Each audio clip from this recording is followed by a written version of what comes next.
Hello मुलांनो, कसे आहात? मी तुमची लक्ष्मी आजी. तर आज आपण 2 अंकी संख्येने 3 अंकी संख्येला गुणणार आहोत. कोणतीही घ्या, 2 अंकी संख्येने 3 अंकी संख्येला. मग 3 अंकी संख्या आपण घेऊया. कोणतीही घ्या, 1 ते 9 पर्यंत तर अंक आहेत. मग आपण 4 घेऊया, 3 घेऊया, 2 घेऊया. गुणिले 2 अंकी संख्या घेऊया, कोणती तरी 6 घेऊया, 5 घेऊया. चला, कोणतीही घ्यायची. मग आपण आता एकक स्थानी काय आहे त्याने इकडून आपण गुणाकार करायचा उजव्या साईडने. 65चा तर पाढा डायरेक्ट बोलू शकत नाही. मग आपण 5ने पहिलं गुणायचं. 2 गुणिले 5 यांचं एकाला गुणत जायचं 5ने. 5 दुने किती? 10. मग 10 आपण इथे एक शून्य लिहायचं आणि हातचा 1. आता 5 त्रिक 15. 15 आणि हातचा मिळवायचा. 15 आणि 1 किती? 16. मग 16 6.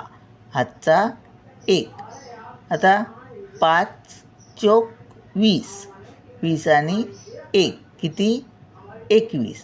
आता याच्या पुढे अंकच नाही आहे, मग 21चे 21 लिहायला पाहिजे तसेच. आता आपण 6ने गुणणार आहोत. मग आपलं 5चं काम झालं. आता 6ने, मग एककाने गुणलं. आता दशकाने 6 हे दशक स्थानी आहेत. म्हणजे हे जे 1 5 आहे म्हणजे इथे 0 60 आहे ते. 6 म्हणजे 60 आहेत. तर दशक स्थानी मग 1 आपण इथे 0 अगोदर लिहून घ्यायचं. 5 हे आहे ना, 6 नंतर हा एक अंक आहे, त्याने आपलं गुणलेलं आहे. मग ते हे 0 लिहिलं. तर आता 6ने गुणणार आहोत. 6 दुने 12. 12 2. हातचा आला 1. 6 त्रिक 18. 18 आणि 1 किती? 19. 19चे 9. हातचा आला 1. आता 6 चोक किती? 6 चोक 24 आणि 1 25. आता 25चे 25 लिहायला पाहिजे. आता ह्यांची काय करायची? बेरीज करायची. 0 0 0. 6 आणि 2 किती झाले? 8. 1 आणि 9 किती झाले? 10. 10 0. हातचा 1 तो इथे लिहायचा. 2 आणि 5 किती? 7. 7 आणि 1 8 झाले. आता इकडे हातचा नाही आहे, मग 2चे 2 लिहिले. आता उत्तर किती आलं आपलं? एकक दशक शतक आहे ना, एकक दशक शतक हजार दशहजार म्हणजे 28,080 इथे स्वल्पविराम मिळणार. तर हे आपले उत्तर झालं. तर आणखी आपण एक आता 4 अंकी संख्या घेऊया काय? नाही, किंवा 3 अंकीच घेऊया. बघा, 6 2 3 घेऊया आणि गुणिले आपण 12 लिहूया. 12. आता आपलं बघा, 12चा पाढा येतो की नाही? मग 12ने डायरेक्ट करायचा गुणाकार. 2ने एकदा, 1ने एकदा असं नाही करायचं. 12चा येतोय ना, जो पाढा पूर्ण येतो त्याने पटकन आपण गुणून घ्यायचं.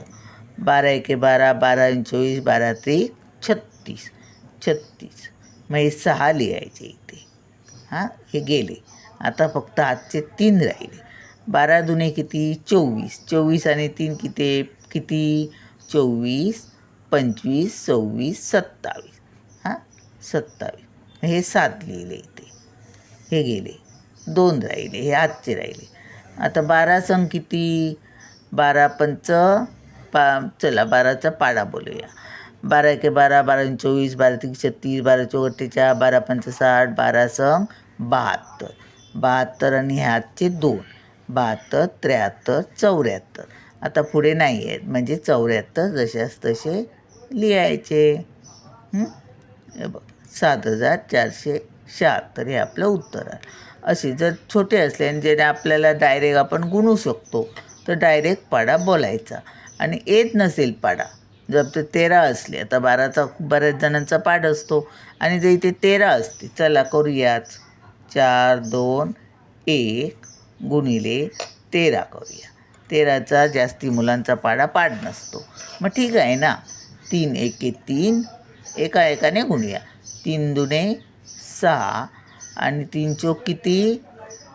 3 त्रिक 9, 3 चोक 12 झाले. 3चं काम झालं. आता हे 1, आता हे गेले म्हणजे इथलं हे 1 हे 0 खाली लिहायचं. आलं लक्षात ना? हे दशक स्थानी आहेत, दशकाने गुणणार आहोत आपण, मग हे 0 लिहायचं. आता हे 3 अंक असते आणि हे दोघांचं काम झालं असतं आणि इथेच अजून काय ते 2 3 काहीतरी असते.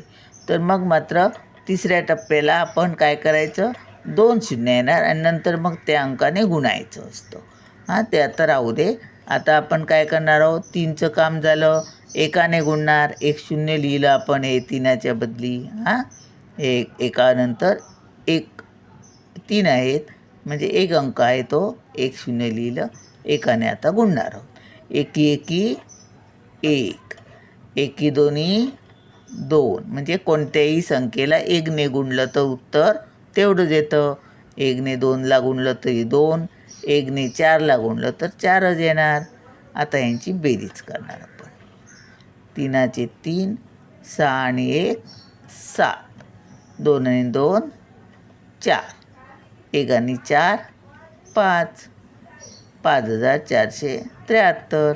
समजलं? पाढा नाही आला तरी घाबरायचं नाही.